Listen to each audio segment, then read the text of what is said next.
Assalamualaikum warahmatullahi wabarakatuh. Perkenalkan, nama saya Reza Riansah.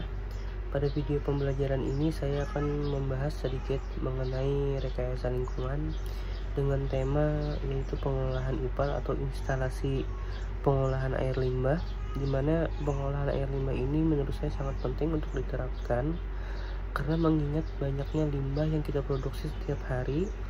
Oleh karena itu perlu adanya pengolahan untuk mengembalikan fungsi air dari air kotor menjadi ke air yang lebih bersih. Untuk video lebih lanjut, mari kita simak video berikut. Limbah merupakan persoalan yang terus berlanjut di berbagai sektor industri. Dalam berbagai sektor industri, limbah menjadi persoalan yang tidak ada habisnya.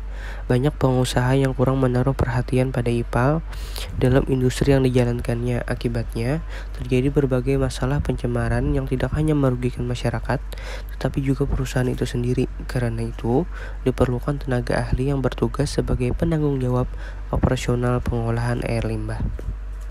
Apa itu IPAL? IPAL sendiri yaitu instalasi pengolahan air limbah, merujuk pada seperangkat struktur teknik dan peraturan yang dibuat untuk proses serta mengolah limbah sehingga sampah tersebut bisa dibuang ke lingkungan tanpa dampak yang merugikan. Limbah-limbah tersebut umumnya berasal dari limbah domestik, rumah tangga, sisa operasional pabrik, industri, bahkan pertanian.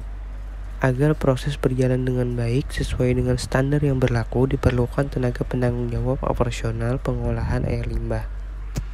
Berdasarkan data di Indonesia, terdapat lebih dari 70% perusahaan kecil yang belum melakukan pengolahan limbah dengan baik dan benar. Kenyataannya, aturan mengenai hal ini tertulis jelas dalam peraturan pemerintah yaitu nomor 19 tahun 1999 mengenai pengendalian pencemaran dan perusakan laut. Adapun jenis limbah yang diregulasi oleh pemerintah selain limbah industri adalah limbah domestik dan limbah padat B3. Aturan pengolahan limbah juga tertulis dalam Undang-Undang Perlindungan Lingkungan nomor 32 tahun 2009. Jenis-jenis IPAL. IPAL terdiri menjadi dua, yaitu IPAL komunal dan IPAL mandiri. IPAL komunal sendiri yaitu bisa diibaratkan seperti kereta api, pesawat, atau moda transportasi lain. Sama seperti kendaraan-kendaraan tersebut, IPAL komunal dibuat untuk memenuhi kebutuhan pembuangan limbah komunis yang berisi banyak orang. Untuk membuat IPAL komunal biayanya juga jauh lebih tinggi karena melibatkan struktur dan kelengkapan. Manfaat daripada IPAL: yang pertama, mengelola limbah terutama yang mengandung zat kimia atau racun berbahaya agar ketika dibuang tidak mencemari sekitarnya. Mengelola cairan limbah baik industri maupun domestik agar dapat digunakan kembali. Melindungi ekosistem dan makhluk hidup yang tinggal di sungai atau saluran pembuangan.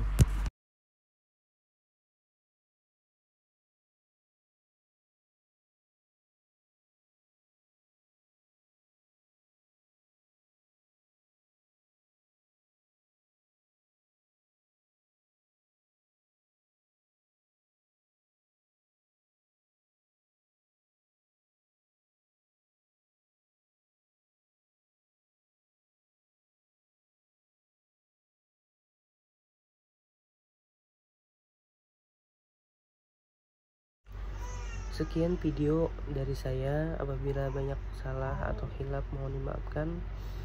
Wabillahi taufiq wal hidayah. Wassalamualaikum warahmatullahi wabarakatuh.